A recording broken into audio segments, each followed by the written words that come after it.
Which time works best? Well, tomorrow doesn't work. Okay, yeah, no worries. What about, wait, what's today? Tuesday?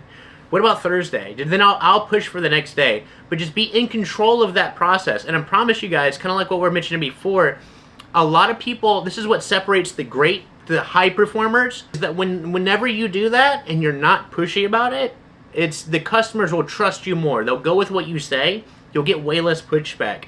Just by moving the call forward, guys, being in control of that process, you notice that, like, I get a lot of calls where I'll take for centers and I'll play calls that people say, well, you got an easy lead there. They'll say that was easy. Craig, actually, the Craig call, the one where I went over the property, I was teaching some door-to-door reps, and they're like, well, that was an easy one. We've been dialing 3 hours. You couldn't get an appointment. It's not that they're easier. It's the same leads. I'm just received completely differently. You know what I mean? By the homeowner. And what you'll realize is when you do that, guys, when you're a little bit louder, a little bit more assertive, when you handle those objections, those rebuttals, and then immediately just move the call forward, you'll be received completely differently from the homeowner. And that's what you want. Because now it's not a sales call. So I won't ever say is this something you're interested in or anything like that. It's a sales call. I don't want it to be a sales call. I want to be an energy consultant that's helping them make the best decision for them. Right? Because they don't know how this works. They don't know if they're going to be a candidate. And I know with me, too, my companies and how I sell, I'll walk away from a system before it's going to put a homeowner in a bad spot. You can be confident when I'm saying those things.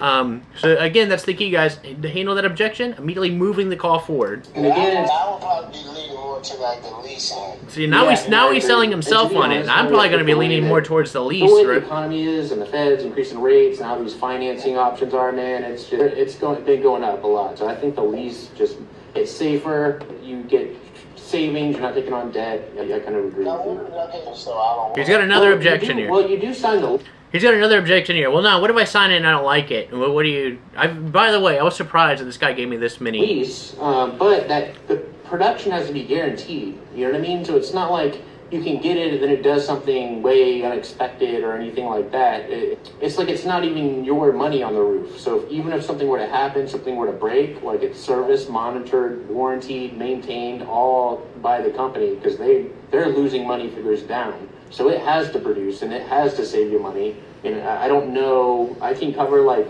I guess different scenarios, but I mean, if you're producing your electricity a lot less than what you can get it from the utility company and you're saving, I don't know a reason you wouldn't want to keep it, But if the numbers have to play out first, Again, now I want to go to my takeaways. We're getting ahead of ourselves. The numbers have to play out first, right? What I want to do is see if this is even going to make sense in the first place. Then we can, Obviously, it has to make sense for you up front to see, okay, because every home is different. Everyone uses electricity differently. Different, we use electricity. What I do is I take the bill that you have, build out like 12 months worth of usage, or because you have